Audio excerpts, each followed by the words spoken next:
Hello there, and welcome to another episode of Electric Sheep. We are returning to the world of the flying tank, and I do want to apologize because ChatGPT has decided to read every quote uh, as open quote, speak statement, and then close quote, reading out the quotation marks. And I even asked it to delete the quotation marks, still does it.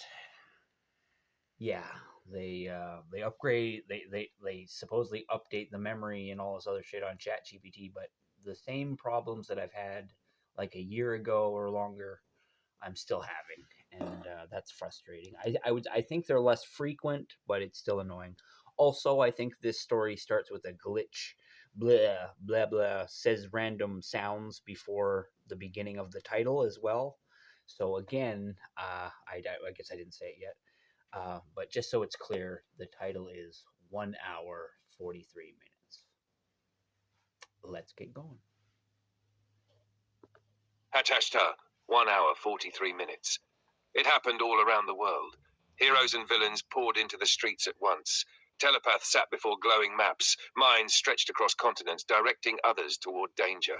North District, apartment rooftop, railway crossing, bridge, school. The orders came endlessly. Nobody understood what was happening. The public watched weaker heroes and villains racing frantically from place to place. They were stopping fights, preventing assaults, talking people down from ledges, disarming weapons, and intervening in crises before they could become tragedies. Usually this was the work of one man, the flying tank. But he was nowhere to be seen.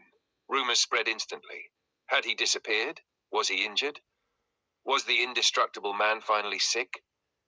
The leaders of society sensed weakness. For years they had known the heroes and villains depended upon the flying tank's impossible gifts, his speed, his danger sense, his ability to appear anywhere in an instant.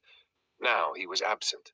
So they escalated. Orders spread through their own chains of command, not for war, not for conquest, simply for pressure. Mass self-destruction. A cruel test.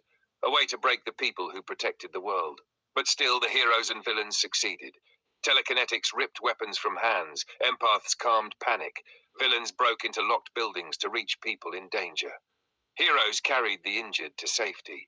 Every available power was used. Every available person was mobilized. For the first hour, they held. Then for another minute, and another, and another. The heroes and villains became exhausted. This was what the flying tank normally did alone, instantly, effortlessly. Every second reminded them of how impossible their leader truly was. Again and again, they broadcast the same message. Open quote, "Please have mercy on us and have mercy upon yourselves." Close quote. Open quote, "We are working to stop all violence and suicides for just a few hours." Close quote. Open quote, "The flying tank sleeps." Close quote. Open quote, "He will not sleep as long as one person is in danger of harm." Close quote. The message repeated endlessly. Many ignored it. Some dismissed it as propaganda. Others laughed. But the heroes and villains kept working. For 1 hour. For 1 hour and 20 minutes. For 1 hour and 30 minutes. The world held. Every attempt stopped. Every act of violence prevented. Every life saved. The impossible became reality. The clock reached 1 hour, 42 minutes and 58 seconds. The flying tank remained asleep. For the first time since the day his danger sense awakened years ago, he truly slept. No alarms, no visions, no running, no saving. Just sleep. The heroes and villains smiled through their exhaustion. They had done it. Then the clock reached 1 hour, 42 minutes and 59 seconds. A boy sat alone, tears in his eyes, certain there was no future waiting for him. The telepaths were too far away. The nearest hero was blocks away. The nearest villain was exhausted and already handling another emergency. And for the first time in almost 1 hour and 43 minutes, someone slipped through. A flash of force shattered the silence. The air cracked. The impossible returned. The flying tank appeared, not punching, not shouting, not commanding, just hugging the boy, holding him, keeping him safe. The boy cried, and the flying tank simply told him, open quote, "You are strong enough to get through this," close quote. The danger passed. The world exhaled. The clock continued. The flying tank looked up toward the horizon, where thousands of exhausted heroes and villains were still running themselves ragged. He smiled. His shift had resumed. The heroes and villains, however, needed rest. They had done what nobody thought possible. For almost 1 hour and 43 minutes, they had carried the weight of the world themselves. And for 1 hour, 42 minutes, and 59 seconds, they had given their leader something he had not known for years. A good sleep, almost a solid 1 hour and 43 minutes. Well, I loved so much how that story turned out. I just can't put into words how much I despise the open quote, close quote thing because it just totally ruins the flow of a bunch of wonderful moments. Uh, but yeah, I've been planning on writing this specific story for a long time, just based on the idea of somebody that would have to save people from harm at all points in time. That if he didn't need to sleep, he wouldn't. And so it's just the idea that his allies work as hard as they possibly can just to give him a couple hours of shut eye, and they can't even actually do that. They don't even make it to multiple hours. They get 1 hour 43 minutes, but it was nearly impossible. They had to work together and they had to run themselves ragged and destroy themselves just to do what this impossible super being does. And but of course, the first thing he does is goes and saves someone from harm.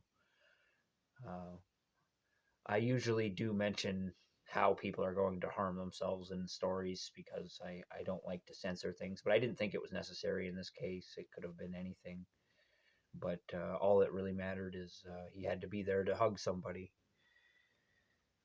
You know, that was his super feat, and the reason why he had to be there in an instant to do it wasn't about the dramatics of catching a bullet this time. It was about the hug, you know, and telling telling the boy that they were strong enough. That as everyone focuses on the flying tank's amazing powers and strength, he focuses on the strength of this boy, and I think that's important. I think everyone's individual strength is important. That's why I do my personal feats of strength because that's what I could do, but I don't want that to overshade how strong somebody has to be just to get through one day to another sometimes.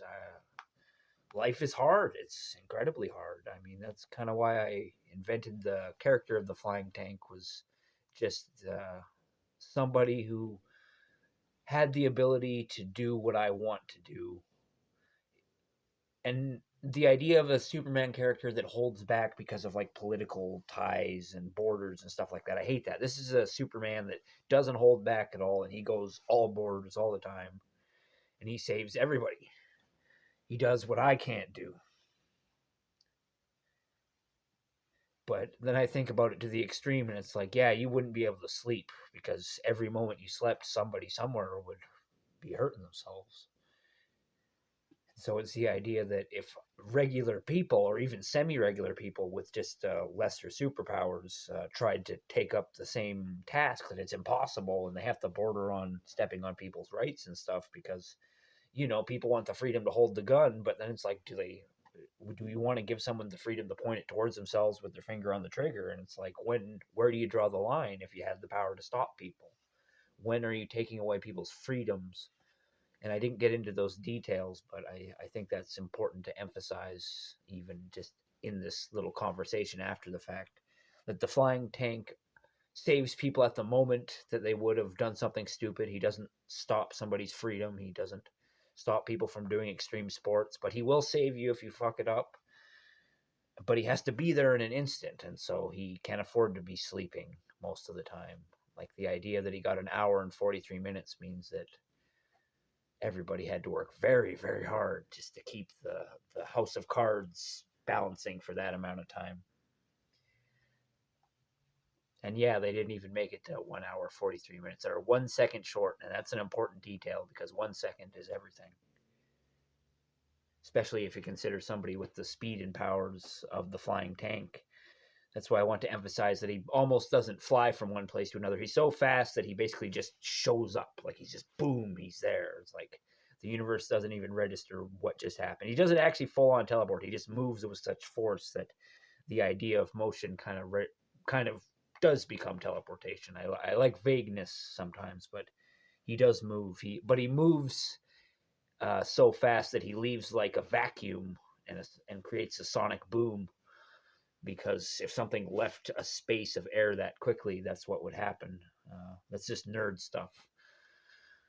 Um, at least that's how I understand it. Please let me know if my understanding of sonic boom uh, is wrong, because I want things to make sense to some degree. Just like the idea that he has to have this danger sense. I would say similar to Spider-Man's Spidey sense, but instead of protecting himself, he understands when other people are under threat, and he also has the ability to do something about it. And you combine those two things, and he's a very busy boy all the time, everywhere. But still, the people in control of the world don't like how much power he has because he's kind of intimidating, and so they're willing to order their own people to self-destruction. Like they're ordering the people under their who take orders from them. They're ordering them to harm themselves because that would put stress on the people trying to stop that, and it's a horrible idea. But that's very villainous, and we're talking about like comic book heroes and stuff, and so the idea that people would use that as a weapon against somebody else is my greatest fear, and it is something that does happen. People weaponize threats of self harm just to get attention, and that's not my greatest fear. But my fear is someone getting attention doing that, but still harming themselves, because that's horrible. I don't want anyone to harm themselves. That's what I would like to prevent if possible. But what can I do? How could I be there in an instant? There's nothing I can do. All I can do is just tell people to say no to suicide, to just never harm your body. Your body's valuable, as goofy as that sounds. You don't have to be religious to believe your body is a temple or your body is something sacred, you know. Even if you don't believe in God or anything, or you don't think anything is sacred, just you need your body to exist. You are your body, and it's a valuable tool to you. And the more you take care of it, the better off you'll be. That goes from health all the way to self harm. Like, don't destroy yourself in the long term and don't destroy yourself in the short term. Just don't die. That's really my message. As much as it's say no to suicide, it's also just try your best not to die in general. You know, like even if you're against hurting yourself, it doesn't help anything if you just run into traffic. You know, that's basically self harm right there. But sorry for this long rant.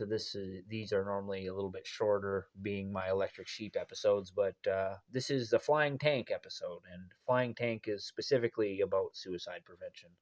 And so I absolutely want to talk about it in this episode, and maybe I should do more so in the previous episodes because they are fun superhero stories, supervillain stories. But I also want them to be about important issues and having the ability to affect great change. Because everybody does it. You don't need to have superpowers to make a difference.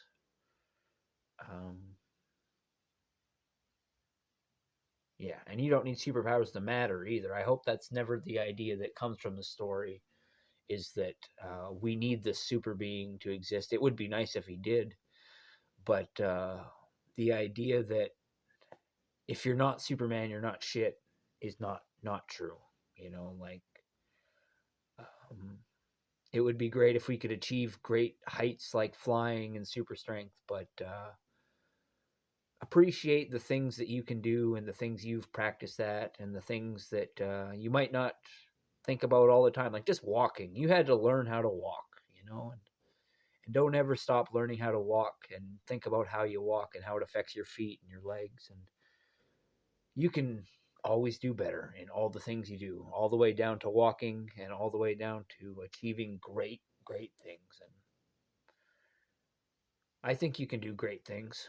Whoever this is watching this video, I think you can accomplish things that you couldn't imagine you could achieve. Don't let your imagination be the limits. Let other people's imagination help you out sometimes, and then sometimes use your imagination. See the symbol, be the symbol. Be safe. Like, don't be crazy. Don't try to jump off a roof and fly. That's probably not a good idea. Don't do that. Don't die. That's all I ask. But within that framework, do anything. Just don't hurt other people, also. I would appreciate that as well. Yeah, I think that's more than enough. I'm Captain Canada, Joseph Arthur Roszell. I want to thank you for watching. I want to wish you all luck in the world. I love you, and I want you to remember that suicide is never the answer. Peace out for now.